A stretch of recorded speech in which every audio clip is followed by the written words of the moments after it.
Hello, people of Earth. Now, as you may or may not be aware, probably aren't aware, I haven't told you yet. I'm about to. My forge needs to be replaced. It needs to be replaced because it's A, slightly too small and slightly too long at the same time. The burners are terribly inefficient and not particularly even in how they heat, but primarily because of the insulation.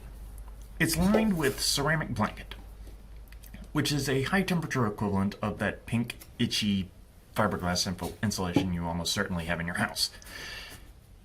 Which, whilst tremendously good as an insulator, is not very durable. It's not very durable because, well, you slide a piece of steel in, it bumps it, and it'll tear a chunk out. Now, my forge is lined with refractory cement over the ceramic blanket to help protect it and to keep the fibers from coming out and entering my lungs and causing illnesses.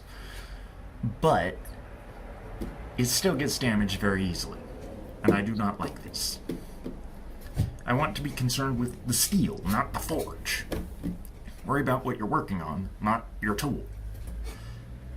So, I intend to replace it with something much more durable. Firebrick. But Firebrick, much like ceramic blanket, but slightly more so, is expensive.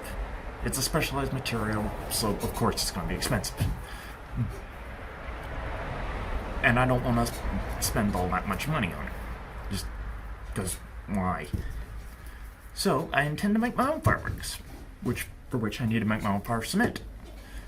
And you can find quite a few recipes for this material on the internet. Some of it involves basically just using fire cement.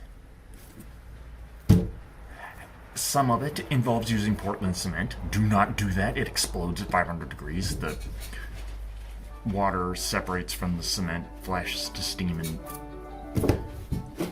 but I found several that are potentially good. At least I don't see anything obviously wrong with them. So I intend to do those. Do those recipes. Make those recipes. Test those recipes. And a few additions of my own. See what comes of it. Maybe it'll be useful. Maybe it'll work. Maybe it'll explode. Maybe it'll just crumble to powder. Let's find out.